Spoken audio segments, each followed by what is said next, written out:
आकृतियों की गणना कैसे होती है। इसकी बात करें तो 4 आधार पर आकृतियों की गणना कर सकते हैं। सबसे पहले बात करेंगे वर्गों पर आधारित आकृतियों की गणना। वर्गों पर आधारित आकृतियों की गणना। दूसरी बात करेंगे आयत पर आधारित। सबकी बात करेंगे एक एक करके। अभी सिर्फ आपको थोड़ा बेसिक सा नॉलेज के लिए बता रहे हैं। वर्गों पर आधारित, आयत पर आधारित, त्रिभुजों पर आधारित। त्रिभुज पर आधारित, त्रिभुज पर आधारित, त्रिभुज पर आधारित आकृतियों की गणना। और चौथा है अपना सरल रेखा पर आधारित आकृतियों की गणना। तो इन 4 पर आधारित प्रश्न बनते हैं कि वर्ग दे दिया गया हो प्रश्न में और इसमें पूछा जाए इसमें वर्गों की संख्या क्या रहेगी। जैसे आयत का पूछा जाए तो आयत की कितनी संख्या होगी इसमें प्रश्न में पूछा जाता है। त्रिभुज का पूछा जाए, त्रिभुज बना दिया या कोई आकृति बना दी, उसमें पूछा जाए कि इसमें त्रिभुजों की संख्या कितनी होगी या फिर सरल रेखा कितनी होगी। अब देखिए सबसे पहले बात करेंगे वर्गों की संख्या, मतलब वर्गों पर आधारित जो संख्याएं है कैसे इसमें जो प्रश्न बनता है किस प्रकार बनता है उसकी बात करेंगे। सबसे पहले देखिए एक छोटा सा वर्ग बनाएंगे, ठीक है। फिर इसमें क्या करना है हमें,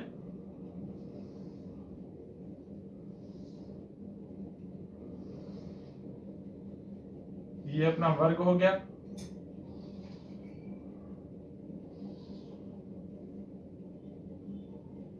ठीक है, अब इसमें संख्या नहीं, बस अब क्या है इसमें प्रश्न पूछा जाएगा कि इसमें वर्गों की संख्या बताओ। अब इसमें वर्गों की संख्या कितनी होगी हमें एक एक करके काउंट करेंगे या फिर हम ऐसे चेक करेंगे कि 1 2 3 4 5 6 7 8 9 10 11 12 13 14 15 16। एक और चीज है इसमें ऑप्शन दे देता हूं आपको, 3 ऑप्शन दूंगा, ठीक है।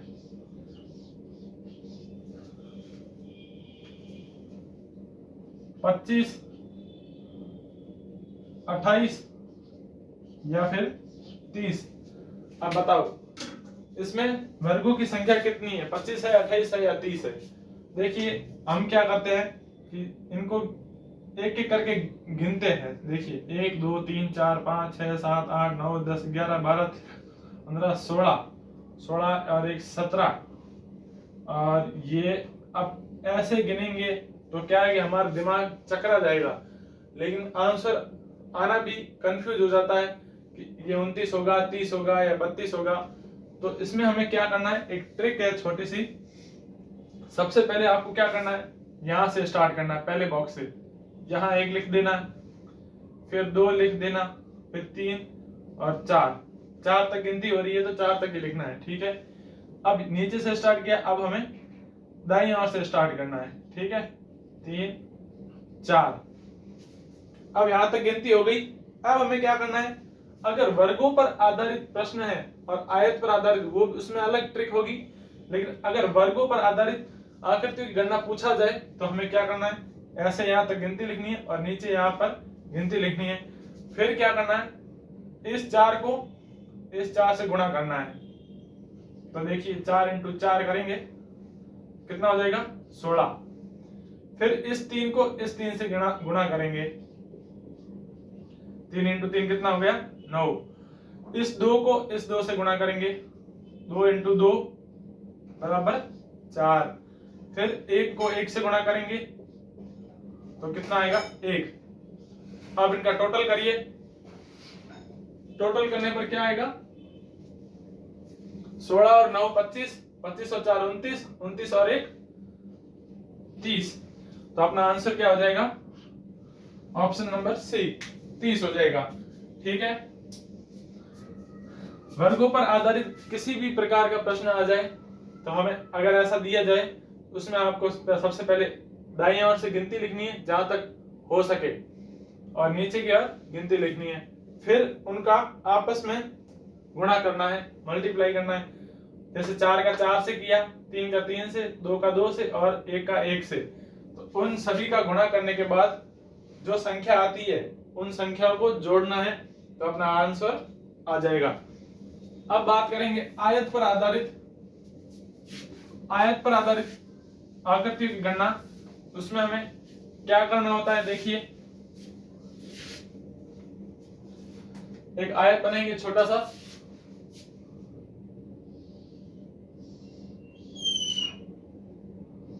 ये हो गया आयत।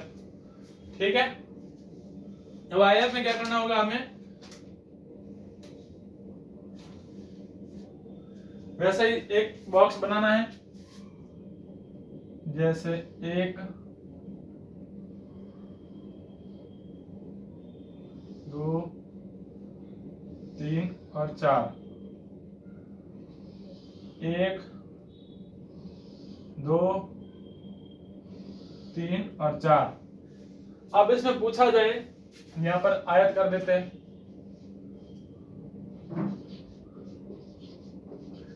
आयत। अब आयत पर आधारित आकृति की गणना हमें ज्ञात करनी है। इसमें क्या करना है? सबसे पहले ऑप्शन दे देते हैं आपको, 30, 110 या फिर 100। ठीक है। अब देखिए आयत में क्या करना होता है? सबसे पहले आपको वही गिनती लिखनी है, 1 2 3 और 4। एक लिखा हुआ 2 3 और 4। अब आपको क्या करना है? सबसे पहले प्रश्न को पढ़ना है। यहाँ पर क्या लिखा हुआ? आयत पर आधारित आकृति की संख्या कितनी होगी? अब आयत पर आधारित आकृति की संख्या कितनी होगी आपको देखना है। तो इसमें क्या करना होता है? उसमें हमने क्या किया था? गुणा किया था, आमने सामने की जो समान संख्या है उनका गुणा किया था। इसमें क्या करना है? यहाँ की संख्या कौन सी है? 1 + 2 + 3 + 4। ठीक है। अब नीचे वाली संख्या क्या है? 1 + 2 + 3 + 4। अब इनको जोड़िए, कितना हो जाएगा? 4 और 3 7, 2 9 और 1 10। इनको जोड़ने पर वही संख्या आएगी 10। पेन नहीं चल रहा, 1 मिनट। अब इनको जोड़ने पर 10 आया है, इसको जोड़ने पर भी 10 आ गया। तो 10 जोड़ करने के बाद क्या करना है? ये पहली संख्या और दूसरी संख्या के साथ गुणा करना है, यानी कि 10 × 10 करना है हमें। 10 × 10 तो कितना हो जाएगा? 100 हो जाएगा। फिर से देखिए, वर्ग में क्या किया था हमने? गुणा किया था समान संख्याओं का। जैसे 4 आई थी तो 4 से 4 का गुणा किया, 3 का 3 से, 2 से 2 और 1 का 1 से किया था। और आयत में क्या किया? यहाँ वाली संख्या को जोड़ दिया और नीचे वाली संख्या को जोड़ दिया। फिर जो दो संख्या आई अपनी जोड़ने के बाद उन दोनों को आपस में गुणा कर दिया। जो गुणा में जो संख्या आई वो अपना आंसर हो गया। ठीक है। अब बात करेंगे त्रिभुज की। त्रिभुज में किस प्रकार करना होता है? त्रिभुज तो बिल्कुल सिंपल है।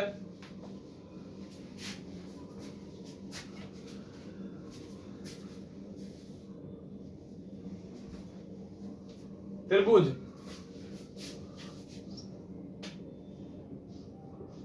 थोड़ा पेन बिल्कुल कम चल रहा है, माफ कीजिएगा इसके लिए।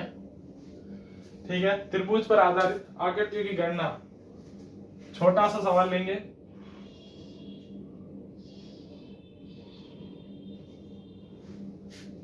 त्रिभुज,